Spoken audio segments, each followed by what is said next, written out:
Hello, ladies and gentlemen. Eddie Marcus here again. You know why. Look, the one thing you are sure to have learned over the past few years, you have seen evil. You've seen the liars, the thieves, the deceivers, the haters, the racists, the bigotry. You know of the pain and the suffering. And the person who has changed would not allow that to continue. And the new system that I've been introducing to you, telling you about, is to eliminate the opportunity for such to exist. The chaos in America today is not about fascism. It is about right and wrong. You could put many names on it: communism, socialism, democracy, all of those different things are just names. But the bottom line is it is a fight between right and wrong, between good and evil. We see the evil. The questioning, will righteousness rise up or will evil defeat it? No human is obliged to do evil for any reason, not in the name of family or not in the name of country.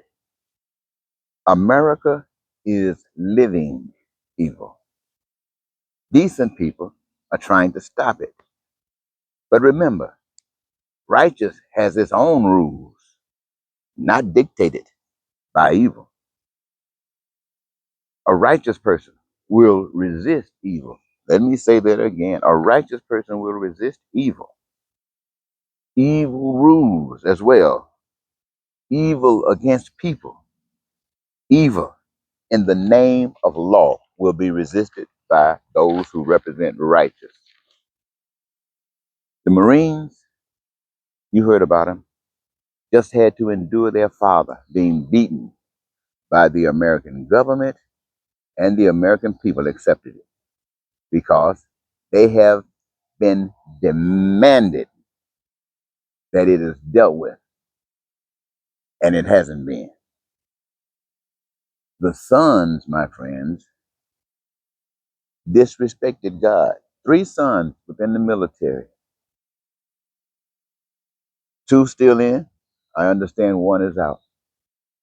One that is out is speaking, and the other 2 are being silent, being obedient to the system. Every soldier is held accountable to God, not Trump or the law.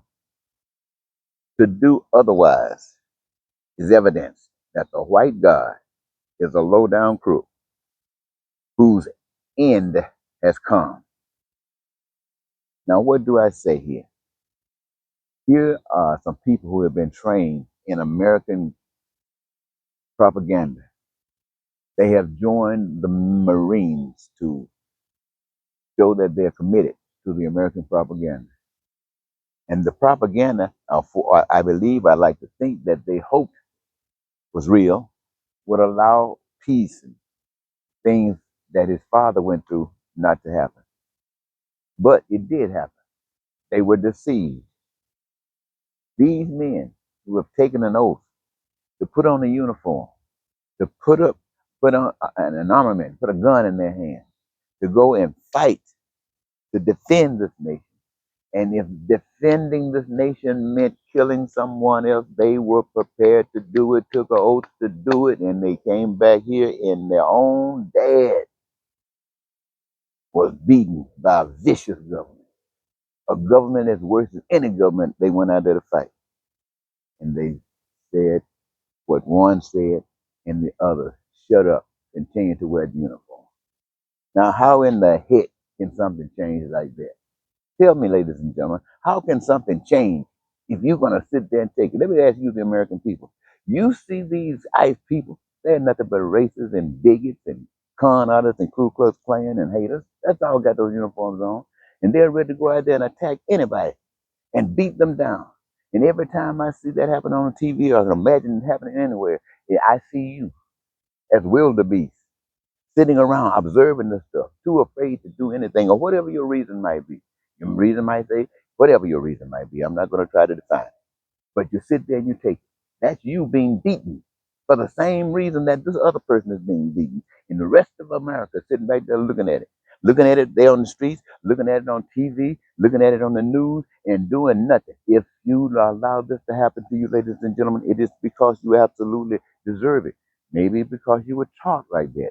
Maybe because you're just fearful. Maybe because you have no other outcome. This is why you can say the church has failed, but the church has not failed. You haven't even had the church. All you've had a white God that said this was okay. You had a white God that said you could take away people's rights. You had a white God that said you could put people in slavery. You had a white God that said you can take these people's land. You had a white God that tell you to go into a town and burn up, kill everything that moves. You had a white God to do that. But you did not have a God that tell you about peace, prosperity, and freedom, and joy and happiness. You had a God tell you about money. The benefits of money, you pay your bills. With joy and happiness, you own everything. You didn't get that message. I want everyone to know that God is introducing a new system. I'm not just talking to you about this system. You know how crooked the system is, and I don't need to add more to it. What I need to tell you is what you need to know, and that is that you need to have a different kind of system, a system of peace and prosperity and freedom. However, the people of the United States, the soldiers, the politicians, the preachers, and those that suffer at the hands of evil will have to give it life. Give it life. See, they told you that the white God says, be still and let God. Be still and let God. And while you're being still, letting God, they are over there with a match burning up the whole doggone town. While you're sitting there being still and letting God, they're over there hanging people, lynching people. While you over there saying, be still and let God, they're over there slaughtering people, cutting off people's heads, bombing people, bombing babies, old people. While you sitting over there being still, letting God.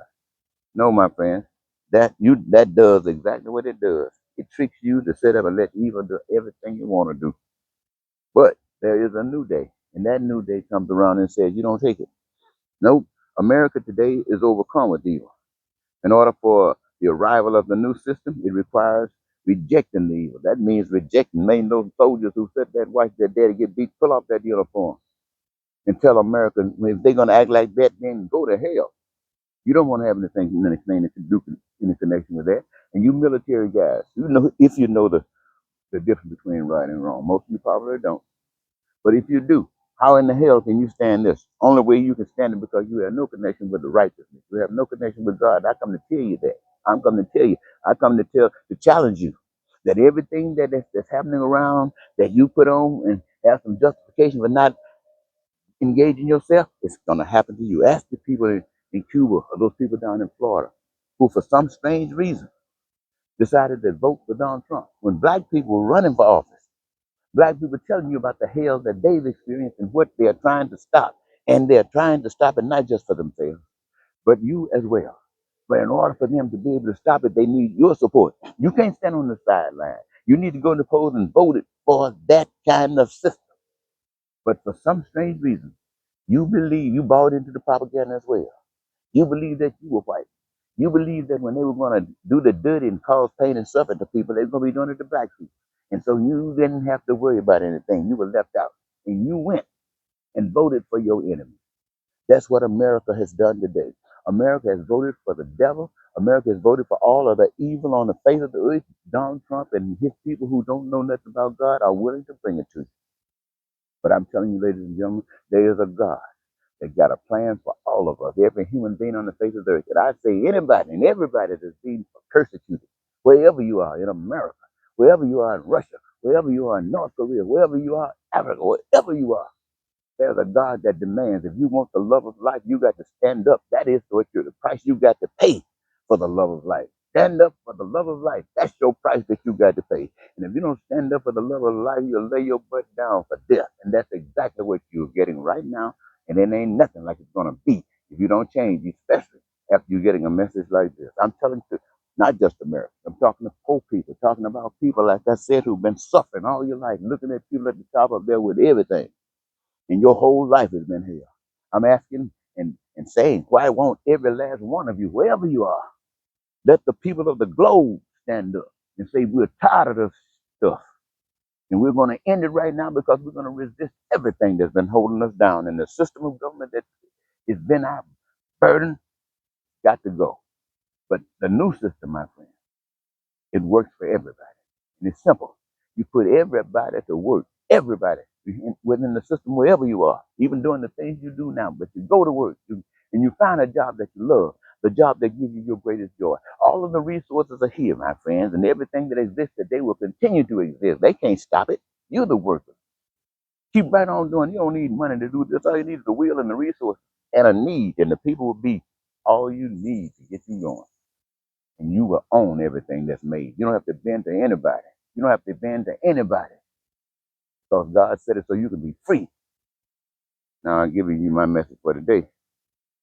Let's see what you're going to do with it. Goodbye for now.